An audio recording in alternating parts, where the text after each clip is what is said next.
In the heart of Denver, God, 6-year-old twin girls were she's thrown out of just their home by their just a stepfather director. just days after burying their mother. Their tiny hands clutched a battered suitcase, their pink dresses torn and soiled as the door slammed shut behind them. No one came to help until a lone soldier and his German shepherd appeared at the gate. Who was this man? And why did he risk his life to save two abandoned children on the night their world fell apart?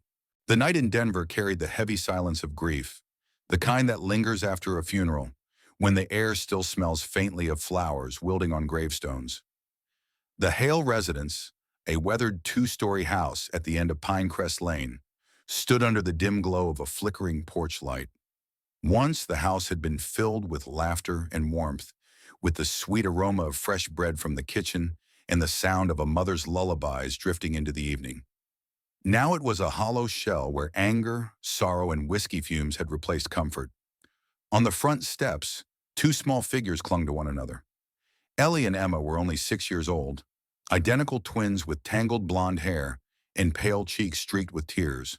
Their pink dresses, which had once been chosen by their mother for Sunday church, now hung ragged, smeared with dirt and ash. Ellie, the more outspoken of the two, tried to hold their suitcase tight against her chest, as though the small bundle of clothes and an old stuffed rabbit could keep them tethered to what little remained of their childhood home. Emma, quieter but no less brave, pressed her face into her sister's shoulder, her sobs muffled, her body trembling in the cool night air. The front door creaked open with the sound of hinges that had not been oiled in years. Gregory Hale, their stepfather, stumbled out onto the porch. At 40, he looked older, worn down not by work but by drink and regret. His broad shoulders slouched, his shirt wrinkled and stained, and in his hand he carried a half-empty bottle of bourbon. His face, once considered gentle when Sarah Ellie and Emma's mother was alive, had hardened into a mask of bitterness. Red-rimmed eyes glared down at the girls. Gregory had not always been this way. Years earlier, he had been a mechanic, a man who could fix anything with his hands. But when the factory laid him off, the pride that once kept him steady crumbled. After Sarah's sudden illness and passing, the bottle became his only companion. Tonight, that companion made him merciless.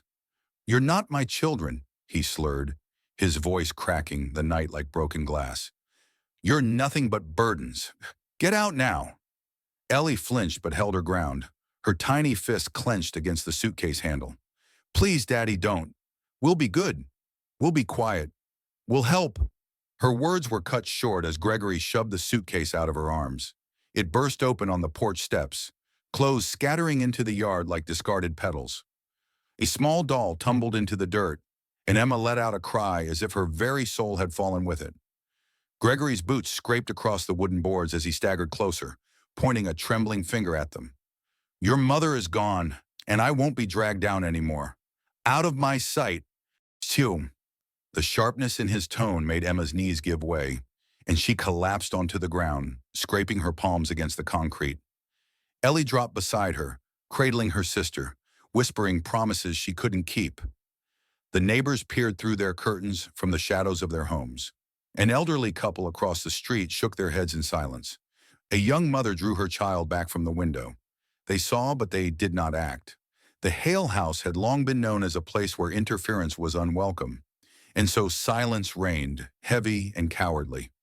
From down the road, the sound of boots against gravel and the faint jingle of a dog's tags broke the stillness. Silas Montgomery was returning from a long walk through the neighborhood, his German shepherd, Valor, trotting faithfully at his side. Silas was 35, his body still carrying the bearing of a soldier. Broad-shouldered, dark-haired, his face was etched with the quiet discipline of a man who had seen both war and loss. His eyes, a piercing shade of steel gray, often gave strangers pause, but those who knew him spoke of the gentleness that lay beneath. He had served in Afghanistan, where he'd lost more friends than he cared to count, and carried on his back a promise to live for them.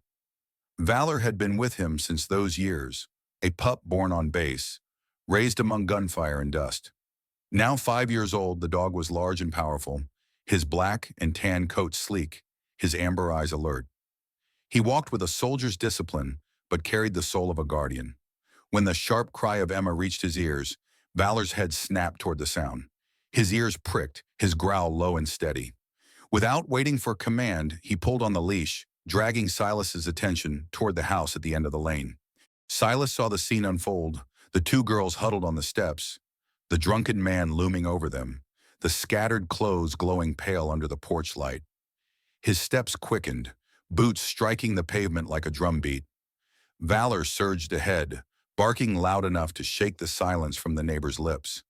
Gregory froze at the sound, turning his bleary eyes toward the gate. The sight of the German shepherd, chest broad, teeth flashing in the dim light, made him stumble back a step. "Control your dog," Gregory barked, but his words were empty against the growl of an animal who knew when someone was a threat. Silas laid a hand on Valor's back, steady but firm, and the dog quieted into a tense stance, ready to defend. Silas's gaze shifted from the broken suitcase to the bleeding knees of the little girl, then to Gregory. His jaw tightened. He had seen cruelty on battlefields, but to see it here in a quiet Denver street inflicted on children ignited a different kind of anger inside him.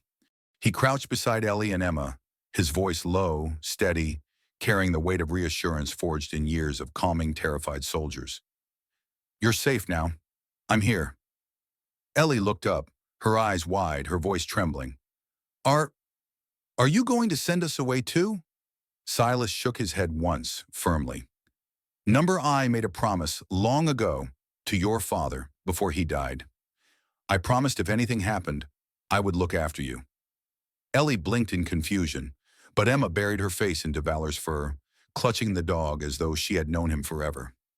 Valor stayed still, his breathing calm, his presence anchoring the fragile girls. Behind them, Gregory muttered curses, turning back toward the house, the bourbon bottle swinging loosely in his hand. He slammed the door shut, leaving the girls outside, abandoned in every way but one. Silas gathered the scattered clothes, tucking them back into the suitcase, and picked it up with one hand. With the other, he held out his palm to the twins. "Come with me," he said, his voice carrying both command and compassion. Ellie hesitated only a moment before placing her hand in his. Emma followed, her tiny fingers still tangled in Valor's fur.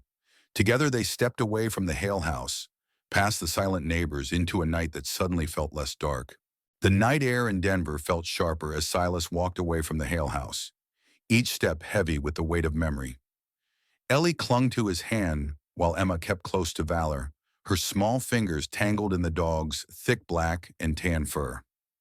The German shepherd moved with a slow, steady pace, his body poised between the children and the darkened house behind them, a silent guardian ensuring no harm would return. The girls' breaths came in hiccuped sobs, their cheeks blotched from crying, yet there was a faint flicker of relief in their eyes as they matched their steps with Silas's long strides.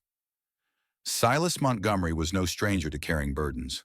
At 35, he bore the scars of war, some etched faintly across his skin, others carved deeper within. Broad-shouldered with a rigid bearing that spoke of military discipline, his dark hair was cut short, and his steel-gray eyes carried a gravity that unsettled those who met them for the first time. Years ago in Afghanistan, he had fought through dust and fire alongside men he had called brothers. One of them was Daniel Carter, a fellow soldier, a man of laughter and integrity, and the father of these very girls. Daniel had once shared photographs of Ellie and Emma as newborns, their pink blankets wrapped snug around them, their mother smiling in the hospital bed. "If I don't make it back, promise me, Silas," Daniel had said under the harsh sun of Kandahar, his voice half joking, half serious, "that you'll look out for them."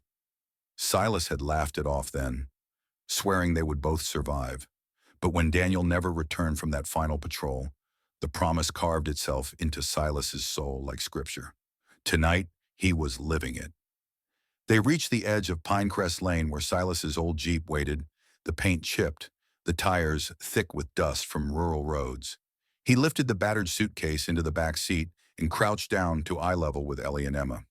His voice softened, though it carried the firmness of command. "You're safe with me. From now on, you'll walk with Valor and me." He reached down and picked up the stuffed bear that had fallen earlier, brushing off the dirt with his sleeve before pressing it into Ellie's arms. Her eyes widened, and she hugged the toy tightly as though anchoring herself to the memory of her mother. Gregory's angry voice carried faintly from inside the house, a drunken roar followed by the slam of a bottle against wood.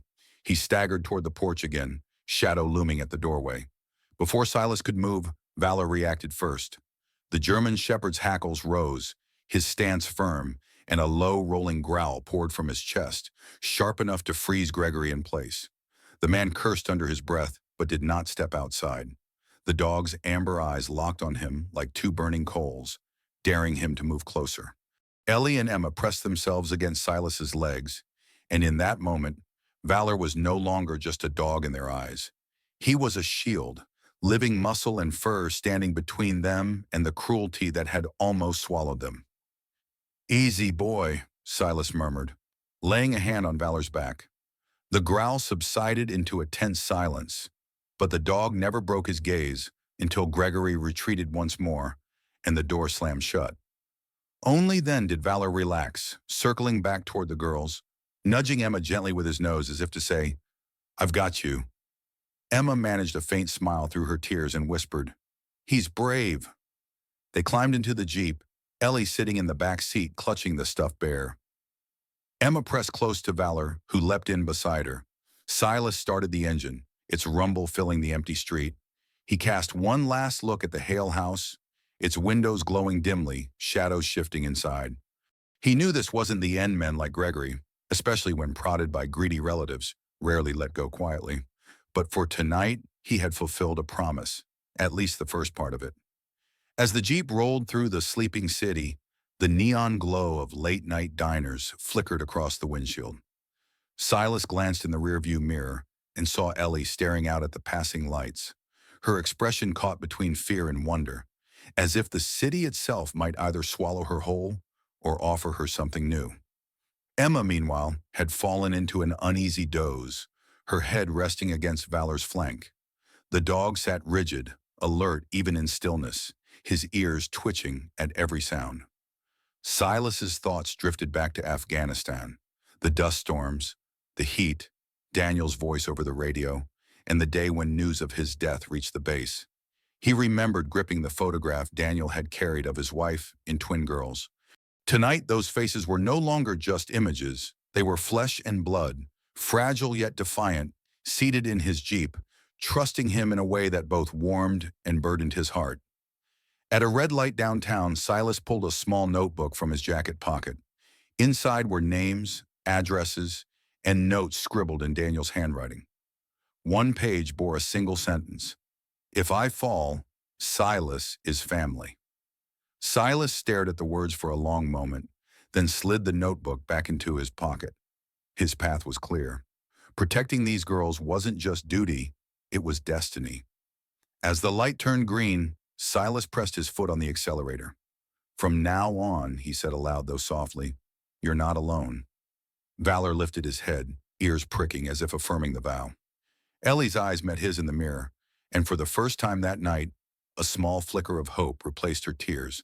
The Jeep's headlights cut a narrow path through Denver's quiet streets as Silas guided the old vehicle toward the suburbs. The engine's steady hum seemed almost soothing against the tremble of the two girls seated in the back. Ellie hugged her stuffed bear as if afraid it might vanish, while Emma leaned into Valor, her cheek pressed against the shepherd's fur. The dog sat firm and watchful, his ears twitching at every sound, his presence steadying the children like an anchor in a storm. Silas glanced at them in the rearview mirror, his features softened by the glow of passing streetlights. "Your mother," he said quietly, "once saved me without even knowing it." The girls looked up, curiosity flickering through their fear. He told them how, years ago, as a young soldier without family, he had been invited into their home by their father, Daniel Carter. Sarah had offered him food and kindness, treating him as though he belonged. "She gave me strength when I had none," Silas said. "That's why I promised your father I would be here if he couldn't." Ellie bit her lip, her voice small. "She used to read us Charlotte's Web at night," Emma whispered, "and she sang when the lights went out. You are my sunshine." Their words overlapped, fragile but certain, as if clinging to those memories could keep their mother close. Silas nodded slowly. "Then we carry her voice with us. That's how she'll always stay." Valor gave a soft rumble of breath, nudging Emma's hand as if to remind her she wasn't alone. The Jeep turned down a narrow lane lined with tall elms. Silas's house came into view, modest but steady, a single-story home with a wooden porch and warm light glowing through the curtains. He parked and helped the girls out. Ellie hesitated at the threshold. "Can we stay here?" she asked, voice breaking on the last word. Silas crouched, his steel gray eyes level with hers. "Yes, this is home now, as long as you need it." Relief flickered across her face, cautious but real. Emma followed Valor inside, giggling quietly when the dog pushed open a bedroom door first, inspecting it like a guard on patrol. While a fragile sense of safety began to settle in Silas's home, another corner of the city whispered with darker intent. In a dim bar on Colfax Avenue, Vanessa Crowe sat with a glass of wine. 35 and striking, with auburn hair and sharp green eyes, she was known publicly as a grieving cousin of Sarah. But privately, she was calculating and ambitious. The funeral had not softened her heart. Instead, it had sharpened her hunger. The Carter estate money, property, insurance was tied to the twins. If they could be discredited or removed from Gregory's care, control would shift. Vanessa leaned across the small table toward Gregory Hale, who sat hunched, his face gray from drink and guilt. Once a mechanic with calloused hands, Gregory was now a shell of that man, eyes bloodshot, shirt untucked. "You don't want the responsibility," Vanessa murmured, her voice smooth as silk. "Sign the guardianship papers I've prepared. The girls will be taken elsewhere, and you can be free. No more noise, no more reminders of her." She placed the envelope before him, her painted nails tapping the edge like a metronome of temptation. Gregory stared at the envelope, then at his half-empty glass. His breath reeked of whiskey. His hands shook as he muttered, "They're just kids." Vanessa's smile tightened. "They're obstacles, Gregory. Nothing more. Let me take care of this." Her words slithered into the dim light, and though his conscience flickered, it was quickly drowned beneath the alcohol clouding his mind. A few tables away, Detective Maria Santos sat in a leather jacket and baseball cap, her posture relaxed but her eyes sharp. At 32, she had built a reputation in Denver as a dogged investigator, especially against fraud and exploitation cases. Tonight, her phone lay angled on the table, its recorder running silently. Every calculated word Vanessa spoke slid into evidence. Maria sipped her water, outwardly indifferent, but inside she felt a familiar tightening in her chest. Children were in the crossfire, and she would not let it go unanswered. Back in the suburbs, the house of Silas Montgomery grew quiet. Ellie and Emma lay curled together under fresh blankets, the stuffed bear between them. Valor stretched out at the foot of their bed like a sentinel carved from shadow. Silas stood in the doorway, watching them breathe, their faces softening into sleep. For the first time that night, their expressions were free from fear. He knew this peace was temporary. Storm clouds were already gathering in the city. But he also knew one thing with certainty. He would not fail them. Morning in Denver came heavy with gray clouds, the kind that pressed down on the city and carried a promise of rain. Outside the courthouse, Silas stood straight in his pressed jacket, a posture born of years of discipline, his jaw tight as he glanced down at the two girls clutching his hands. Ellie wore a pale blue cardigan over her faded pink dress, while Emma held Valor's leash, the German shepherd standing tall beside her. His coat gleamed in the muted light, and his amber eyes scanned the steps as if he understood the gravity of the day. Inside, the air was colder. The family courtroom was paneled in oak, its silence broken only by the shuffle of papers. Judge Helen Whitaker, a woman in her early 50s with a measured presence, presided at the bench. She had a reputation for fairness and a steady voice that allowed no frivolity. At one table sat Silas with attorney Michael Turner. Turner was in his late 30s, tall and clean-shaven, his dark suit pressed to perfection. He had the calm authority of someone who had fought for children before, his voice controlled but sharp when needed. Across the aisle sat Gregory Hale, his face pale from sleepless nights and too much whiskey. His shirt was rumpled, his hands trembling as he fidgeted with a folded handkerchief.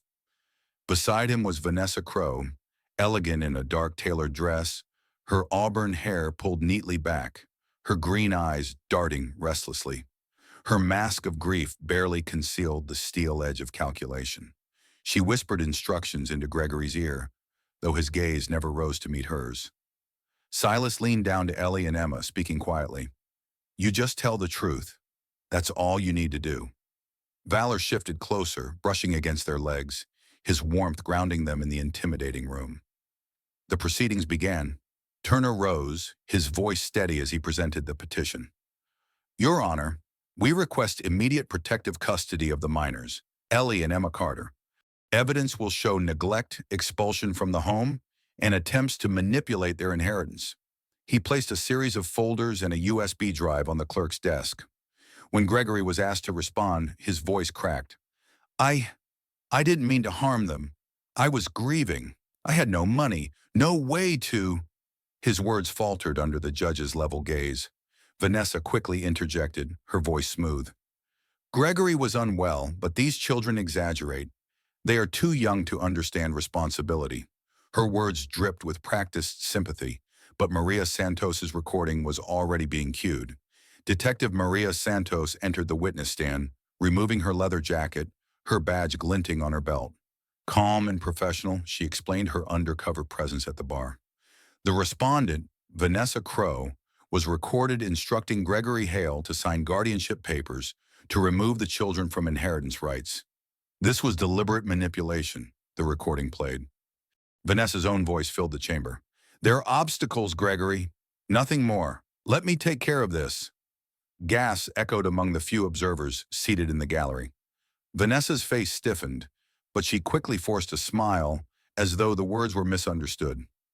Next, the girls were called forward. The bailiff helped Ellie onto the small witness chair. Her legs swung nervously above the floor, her arms wrapped around her stuffed bear. Turner asked gentle questions. Ellie, can you tell us what happened the night you left your house? Her voice shook. He told us we were burdens. He pushed me and the suitcase fell. I begged to stay. Tears welled up, but she pressed on. I remembered when Daddy, my real daddy, used to take me and Emma for ice cream at Sloan's Lake. He carried me on his shoulders. He laughed so loud.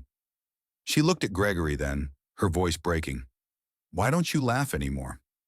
Gregory's face twisted. His eyes reddened, his lips pressed tight as he looked down at the table. For the first time, his shoulders slumped, not from drink, but from shame. A single tear traced down his cheek. Vanessa, seeing her advantage slipping, gripped his arm with her manicured nails, but he pulled it away. When Emma was called, she trembled so violently she couldn't speak at first. Valor, who had been lying quietly at Silas's feet, rose and padded to her side.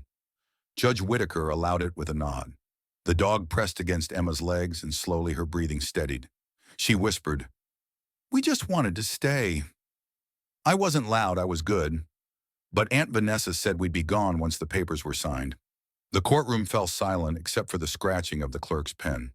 Turner presented the neighbor's testimony, signed affidavits describing the girls kneeling outside, begging to be let in. With the recording, the witness statements, and the children's own words, the case built itself like bricks in a wall. Vanessa tried one last time, rising from her seat. This is character assassination. Children remember things wrong. Gregory was never violent. But her voice cracked under the judge's interruption. Enough, Ms. Crow. The evidence is clear. As the gavel struck to conclude the day's hearing, Ellie and Emma rushed back to Silas's side. Valor circled them protectively, his tail brushing their legs like a silent oath. Silas placed his hands on their shoulders, steady and firm. For the first time since their mother's death, the girls felt not just defended, but truly seen. The courthouse felt different the next morning. The heavy gray clouds had broken, and shafts of sunlight slipped through the tall windows, laying pale gold across the polished floor. Silas arrived early, his posture as firm as a soldier's, but his heart tightened as he watched Ellie and Emma walk beside him, their small hands clutching his arms. Valor padded quietly at their heels, the click of his nails steady like a drumbeat of reassurance. The girls wore clean dresses today, still simple but no longer ragged. They looked nervous, yet there was a trace of hope in their eyes. Judge Helen Whitaker took her seat, her expression grave but not unkind.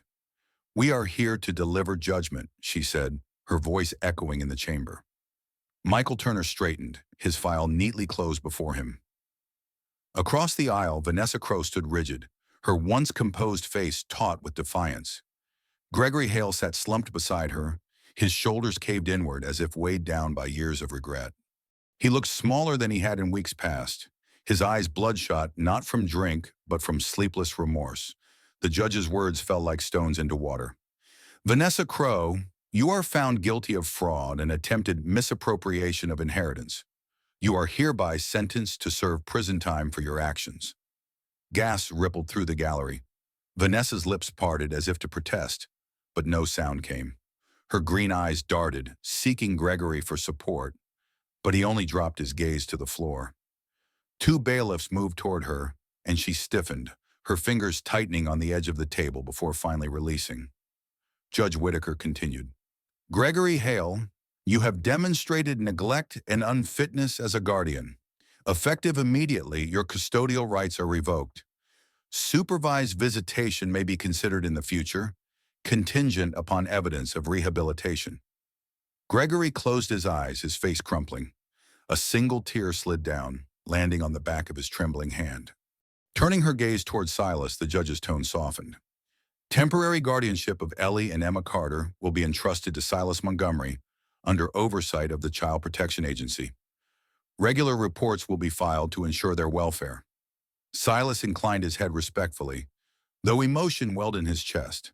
In that moment, he felt the weight of Daniel Carter's voice echo from years ago, the promise carved into his soul. Now it was fulfilled. When the gavel struck, Ellie and Emma ran to Silas, throwing their arms around his waist. Valor pressed close, his warm body wrapping them in a living shield. Silas bent down, his voice low and steady. "You're safe now. I promised your father, and I promise you, that I'll never let you stand alone." The girls clung to him, and for the first time, their tears were not from fear, but release. Weeks passed, and Denver's spring began to paint the parks with new blossoms. One late afternoon, Silas took Ellie and Emma to the city park by Sloan's Lake. They sat together on a worn wooden bench facing the water. The air smelled faintly of grass and melted ice cream cones, the laughter of families carrying across the breeze. Ellie and Emma each held a small vanilla cone, their favorite because it reminded them of Sundays with their father. Silas sat between them, his broad shoulders relaxed for the first time in a long while, Valor lying at his feet, head raised, ever watchful. Emma licked her ice cream and leaned against Silas. "It tastes like when Dad carried us on his shoulders," she whispered. Ellie nodded, her eyes misting, but her smile tender. "But now we have you too." Silas placed an arm around them both, his voice husky.